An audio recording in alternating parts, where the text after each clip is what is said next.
ఉన్న బంగారాన్ని విడిపించి ఆ రోజు ఆన్లైన్ రేటుకే మేము కొంటాం. Sharma gold company. Hi hello నమస్తే, వెల్కమ్ టు మనం టీవీ. నేను దుర్గా.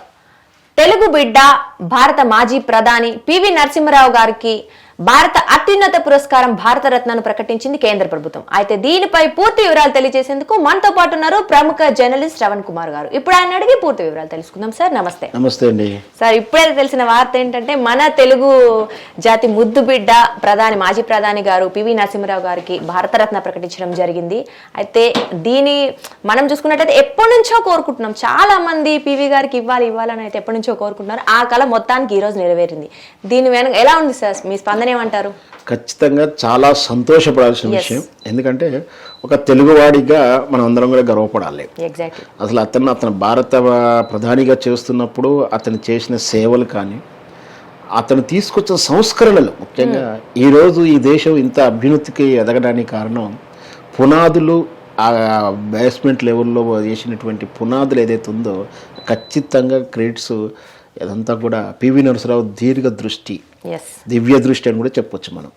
ఆ రోజు తాను తీసుకున్న నిర్ణయాలు, అప్పుడు ఉన్నటువంటి ఆర్థిక పరిస్థితులు, అంటే రోజు గడిచడం ఎట్లా అన్నట్టు రకంగా ఉన్న దేశ పరిస్థితులు ఆ రోజుల్లో, అట్లాంటిది ఈరోజు ప్రపంచం అన్ని దేశాల కంటే పోటీ పడుతూ అమెరికాను కూడా దాటేసింది కూడా చెప్పవచ్చు మనం ఇప్పుడు ఖచ్చితంగా. ఏ రకంగా చూసినా కూడా ఇంత రావడానికి కారణం, ఆర్థిక ప్రగతికి కారణం అంటే ఆ రోజు పివి నరసింహారావు తీసుకొచ్చిన సంస్కరణలు, ఆర్థిక సంస్కరణలు, ముఖ్యంగా అతను చేసిన ఆ కృషికి ఖచ్చితంగా నిజమైనటువంటి గుర్తింపు ఏదైనా ఉంటే భారతరత్నే. ఈ దేశంలో అత్యంత పురస్కారం ఏదైనా ఉంటే అంటే భారతరత్న. అంటే పరమవీర చక్రం కూడా ఉంటుంది, ఆ సెక్టర్ వేరు. ఈ రెండు కూడా ఇంతకన్నా ఉన్నతమైనటువంటి గౌరవ పురస్కారం లేవు.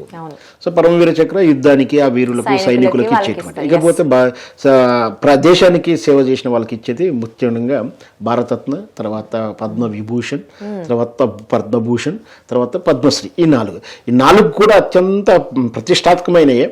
ఒకటి చిన్న, ఒకటి తక్కువది కాదు, కానీ భారతరత్న పెద్దది. ఆ తర్వాత ఏదైనా సరే కొనియడం చిన్న వ్యత్యాసమే తప్పించి, ఇవి కూడా ఈ మధ్య మనకు చిరంజీవి గారికి పద్మవిభూషణ్ అవార్డు రావడం కూడా చూసాం, వెంకయ్యనాయుడు గారికి రావడం, మన తెలుగు వాళ్ళకి రావడం. అందున సినిమా రంగం చెందినట్టు చిరంజీవి గారు వివాదరహితుడు, ఆల్రెడీ పద్మశ్రీ వచ్చింది, పద్మవిభూషణ్తో సత్కరించుకున్నాం. ఇంకా ఆ పండగ ఆనందాన్ని ఇంకా మర్చిపోకూడదు. మళ్ళీ ఒక శుభవార్త మీద శుభవార్త విన్నట్టుగా ఉంది. భారతరత్న నిజంగా కూడా పివి నరసింహారావు గారికి ఇవ్వాల్సింది. దానికి కరెక్ట్ నా ఉద్దేశం ఏంటంటే, ఇప్పుడు భారతరత్న దానికి సరైన నిర్వచనం పివి నరసింహారావు గారు చెప్పొచ్చు. గతంలో తీసుకునే వాళ్ళని లేదని కాదు, కానీ ఈ దేశం ఇంతగా తలెత్తుకొని గర్వంగా నిలబడగలిగింది అంటే కేవలం పివి నరసింహారావు అనేది దివ్య దృష్టి అని మాత్రం చెప్పొచ్చు. ఓకే సార్, అంటే మొత్తానికి పివి గారు మనకు తెలిసినట్లయితే ఎక్కడో ఉన్న మన భారతదేశాన్ని చాలా మార్పు తీసుకురావడం జరిగింది. ఆయన తెలుగు బిడ్డ కూడా నిజంగా మన గర్వ కారణము. అయితే ఇంత లేట్ ఎందుకైందంటారు? లేటు అంటే వాస్తవానికి ఎప్పటి నుంచో డిమాండ్ ఉంది, రాజకీయ కారణాలని చెప్పొచ్చు. ఈ దురదృష్టవశాత్తు ఈ పురస్కారాలు, అవార్డులు కూడా రాజకీయ పరంపర అవడం, రాజకీయాల అవసరాల కోసం ఇస్తున్నారనడం. ఇప్పుడు కూడా ఇచ్చినటువంటి నిన్నమన్నటి అవార్డ్స్ లో కూడా కొంచెం రాజకీయ కోణాలు ఉన్నాయి. రాష్ట్రాల వ్యాప్తంగా మోడీకి తన క్రెడిబుల్ తగ్గేటట్టే ఇవ్వడానికి దారి చూపే విమర్శలు ఉన్నాయి.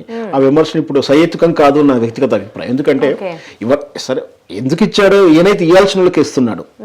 చిరంజీవి గారికి ఇచ్చిన, ఇటు పివి నరసింహారావుకి ఇచ్చిన, ఎవరికి ఇచ్చినా కూడా ఇవ్వాల్సిన వాళ్ళకి, అర్హత ఉన్న వాళ్ళకైతే ఇచ్చారు. కాబట్టి మనం దాన్ని ఆ విధంగా చూడాలి. రాజకీయ అవసరాలు అనేది ఎవరికైనా సరే, అది ఎలాంటి అవసరాలు ఉన్నాయో లేదో ప్రతి దాంట్లో భూతద్దం పెట్టి విమర్శించే తత్వానికి వెళ్లకుండా, నిజంగా కూడా భారతరత్న ఇంకొకటి ఉంది మనకు వెలతి, మన తెలుగువాడు, తెలుగు జాతి గౌరవాన్ని ఎలుగెత్తి చాటినటువంటి నందమూరి తారక రామారావు గారు కూడా భారతరత్న వచ్చి ఉంటే బాగుండేది.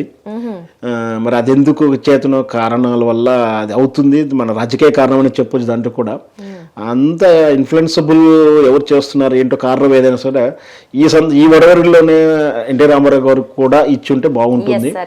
సరే, మనం ఇచ్చిన వాటికి తృప్తి పడదా, బహుశా నెక్స్ట్ టర్మ్ లో వస్తుండొచ్చు అని మనం ఆశ. అంటే మనం చూసుకున్నట్లయితే మొన్న చిరంజీవి గారి పద్మవిభూషణ్ వచ్చినప్పుడు కూడా ఈ టాపిక్ చాలా హాట్ అయింది. ఏంటంటే పివి నరసింహారావు గారికి ఇవ్వాలి భారతరత్న, అలాగే ఎన్టీఆర్ గారికి కూడా. సో మనకైతే పివి గారికి ఇప్పుడు ఇచ్చేసారు, ఎన్టీఆర్ గారికి కూడా త్వరలో ఇవ్వబోతున్నారా? అయితే వాస్తవానికి నందమూరి తారక రామారావు గారికి ఎప్పుడో రావాల్సింది రావడానికి ప్రకటిస్తా కూడా ఫైల్ సిద్ధమైనట్టు, అది కూడా గతంలో బీజేపీ ప్రభుత్వం ఉన్నప్పుడే సిద్ధమైనట్టు కూడా తెలుస్తుంది. అయితే అనూహ్య కారణాల వల్ల అది చంద్రబాబు నాయుడు ఆపారని కూడా ఒక వాదన అయితే నడుస్తుంటుంది. సో మొత్తం మీద ఎన్టీ రామారావుకి అయితే ఖచ్చితంగా వస్తుంది.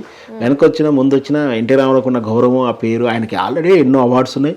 అన్ని అవార్డ్స్ కన్నా యావత్తు తెలుగు జాతి మొత్తం, అంటే ఆ రోజు అన్న ఉన్నప్పుడు 6 కోట్ల ఆంధ్రులు అనేవాడు. ఇప్పుడు 8 కోట్ల మంది ఉన్నా, 10 కోట్ల మంది ఉన్నా, ప్రతి కోట్లలో ప్రతి జీవి కూడా ఎన్టీ రామారావుకి ఒక అవార్డుతో సమానం. ఆయన అభిమానం. ప్రతి ఇంట్లో దేవుడు అంటే వాడు ఎలా ఉంటాడో చూడలేక కానీ శ్రీకృష్ణ పరమాత్మ రూపంలో ఆయననే చూసుకుంటాం. నిజంగా కళ్ళు మూసుకుంటే మనకి దేవుని రూపం ఏమైనా కనపాలంటే ఎన్టీ రామారావు గారే కనపడతారు. సో అంత మించినట్టు పురస్కారం ఇంకా ఏది ఉండదు. అయినా మన జాతి, మన దేశం కాబట్టి భారతరత్న కూడా ఇచ్చి ఉంటే బాగుంటుంది. సార్ మనం చూసుకున్నట్లయితే ఆయన సినిమాలు చేస్తే అందులో హిట్, రాజకీయాల్లోకి వచ్చారు వెంటనే, ఎంత తొందరగా అంటే ఈవెన్ 6 months లోనే వెంటనే సీఎం అయిపోయారు. సో అన్నిట్లో ఆయన తన చాలా సక్సెస్ఫుల్ పర్సనాలిటీ. సో వీలైనంత తొందరగా ఇవ్వాలని మనం కూడా నిజంగా కోరుకుందాం సార్. అంటే ఇచ్చే ఛాన్స్ ఉందా?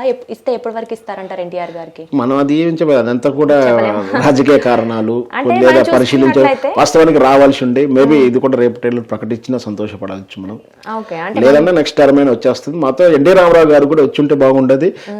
పివి నరసింహారావుకి వచ్చినందుకు మనం చాలా సంతోషపడాల్సింది. మన తెలుగు జాతి, మన దేశాన్ని, మన తెలుగు జాతిని తలెత్తుకునేలా చేసిన పివి నరసింహారావుకి సరైన పురస్కారమే జరిగిందని మనం భావించవచ్చు. ఎందుకంటే అతను చనిపోయినప్పుడు కొంచెం అదేదో అతనికి ఢిల్లీలో కొంచెం గౌరవంగా కార్యక్రమాలు జరగలేదంటూ కూడా కొంచెం ఇబ్బందిగా ఉండేది. అట్లాంటిది ఈ దేశం గర్వించే స్థాయిలో భారతరత్న ఇవ్వడం అనేది నిజంగా కూడా తెలుగు జాతి మొత్తం కూడా ఈరోజు చాలా తృప్తి పడవచ్చు. పివి నరసింహారావు గారి సేవల గురించి ఒకసారి వివరించండి.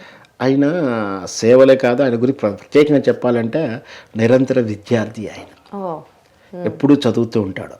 అతను చదివినటువంటి పుస్తకాలు కానీ, ఆయన అధ్యయనం చేసిన పుస్తకాలు రాయడం కానీ, బహుభాషా కోవిదుడు. మనకేంటంటే ఒక నడుస్తున్న డిక్షనరీ అని ఆ రోజుల్లో చెప్పేవాడు. ఇప్పుడంటే మనకు డిజిటలైజేషన్, రకరకాల ఏదైనా కావాలంటే సెర్చ్ చేసుకొని చదువుతున్నాం. కానీ అన్ని రకాల పుస్తకాలు, అన్ని భాషా పుస్తకాలు చదువుకున్నటువంటి మహామేధావి. ఆర్థిక శాస్త్రంలో పట్టున్నటువంటి వ్యక్తి. వ్యక్తిగతంగా కరణంస్ అంటే వాళ్ళు ఊరి మునసబ్బులు ఉంటాయి. అంటే ఒక ఆర్థిక విధానాన్ని కానీ, ఒక ఊరిని కానీ లెక్కలు, అంకెలు, ఎక్కాలు ఎలా చేయాలో ఆయనకు బాగా పట్టుతూ ఉన్నటువంటి విధానం. అతను ఈ రాష్ట్ర ముఖ్యమంత్రిగా ఉన్నప్పుడు కూడా ఆయన తెచ్చిన భూ సంస్కరణల వల్ల ఎంత మంచి, ప్రజలకు ఎంత మంచి జరిగిందో అంత మంచి జరిగింది. అతను రాజకీయాల నుంచి రిటైర్ అవుతున్న తరుణంలో, ప్రత్యామ్నాయం లేని సమయంలో వివాదరహితుడిగా ఉన్నటువంటి పివి నరసింహారావుని తీసుకెళ్లి అక్కడ కూర్చోబెట్టి డమ్మీగా వాడుకుందాం అనేది ఒక రాజకీయ నేపథ్యంలో వచ్చిన ఛాయిస్ ప్రధానమంత్రి పోస్ట్ అని అంటుంటారు. అట్లాంటిది ఆయన మృదు స్వభావిగా మౌనంగా ఉంటూ ఎవరిని అంచనాలకు దగ్గరగా రాడకుండా, ఎవరు ఊహించినంత స్థాయిలో ఒక్కొక్క సమస్యను పరిష్కరిస్తూ, ఇటు ఆర్థిక సమస్యలు కానీ, విదేశ విధానాలు కానీ, ఆయన తీసుకొచ్చిన విధానాలు, సంస్కరణలు ఈరోజు మనం ఒక 4 రూపాయలు తింటున్నాము, 4 మెతుకులు తింటున్నాము అంటే పివి నరసింహారావు గారు చేసినటువంటి ఆర్థిక సంస్కరణలు. దాని ద్వారానే ఈ దేశంలో పెట్టుబడులు వచ్చాయి, ఈ దేశంలో ఉత్పత్తులకు పేరు వచ్చింది. అంటే మనకు ఎక్స్పోర్టింగ్లో మంచి, అంటే మన దేశ సంపదకు పేరు వచ్చింది. మన దేశానికి ఇతర దేశాల నుంచి వచ్చిన టెక్నాలజీ ఏమన్నా అడాప్ట్ చేసుకోవాలంటే అవి వచ్చాయి. మొత్తం మీద ఈ దేశం మౌఖిక చిత్రమే మారిపోయింది కేవలం పివి నరసింహారావు గారు చేసినట్టు ఆర్థిక సంస్కరణలు. ఖచ్చితంగా ఆయన ఇంకొకటి ఏంటంటే, ఆయన మాట్లాడకపోవడమే పెద్ద అదొక యుద్ధం అంటారు. ఆయన ఏం మాట్లాడాడు, జరగాల్సిన కార్యక్రమం అంతా కూడా జరిగిపోతూ ఉంటుంది. ఏం చేయాలో ఆయనకు తెలుసు. తొందరపడి ఒక మాట్లాడు, సమస్య పరిష్కారం, జటిలమైన సమస్యలు ఏ విధంగా పరిష్కరించాలో ఆయన మౌనంతో ప్రదర్శిస్తుంటారు. సో ఆయన రచనలు కూడా ఆ విధంగా ఉంటాయి. సో ఆయన తర్వాత అంటే ఆయన ప్రధానమంత్రి అయిన తర్వాత నెక్స్ట్ టైం కాలనప్పుడు ఇక్కడ హైదరాబాద్లో ఉండడం కానీ, ఆయన నేటివ్ ప్లేస్ కరీంనగర్ జిల్లా వంగర గ్రామం అవుతుంది. చాలా ఆయన పుస్తకాలు కానీ, ఆయన విషయం కానీ ఏది చూసినా కూడా మహా కోవిదుడికి అయితే ఎవరైనా చెప్తారో, అతనితో వ్యక్తిగత పరిచయం ఉన్న ఎవరైనా సరే అతని సాహిత్య ప్రతిభను మెచ్చుకోక తప్పదు. ఆయన చతురతను కూడా, అంటే ఆయన మాట్లాడేటప్పుడు కూడా చాలా లౌక్యంగా మాట్లాడతాడు, సెటైరియల్గా మాట్లాడతాడని కూడా పేరు ఉంటుంది. సో తన పివి నరసింహారావు తన ఆత్మకథలో కూడా రాసుకున్న జీవిత చరిత్ర కూడా జరిగింది. చాలా మంచి అతను ఒక డిక్షనరీ లాంటి ఆయన నుంచి ఎన్నో నేర్చుకోవచ్చు. రాజనీతి, ముఖ్యంగా రాజనీతి నేర్చుకోవచ్చు, ఆర్థిక శాస్త్రం నేర్చుకోవచ్చు ఆయన నుంచి. ఈ రెండు కూడా, అంటే రాజకీయం ఎలా చేయాలో తెలుసుకోవచ్చు, ఈ దేశ ఆర్థిక విధానం మార్చిన విధానం కూడా తెలుసుకోవచ్చు. సో మొత్తం మీద పివి నరసింహారావు గారికి ఈ దేశానికి మంచి గుర్తింపు ఇచ్చాడు. మొత్తం మీద ఈ దేశానికి ఆర్థిక పురోగతిని సాధించడానికి మార్గదర్శి అయినటువంటి పివి నరసింహ గారికి ఇలాంటి అవార్డు ఇవ్వడం నిజంగా కూడా మన అంత తెలుగువాడై ఉండడం మనందరం గర్వించదు. ఎస్ సార్, ఎగ్జాక్ట్లీ మన తెలుగు బిడ్డ అయినటువంటి పివి గారికి అవార్డు రావడం మన తెలుగు వారందరికీ కూడా నిజంగా గర్వకారణం.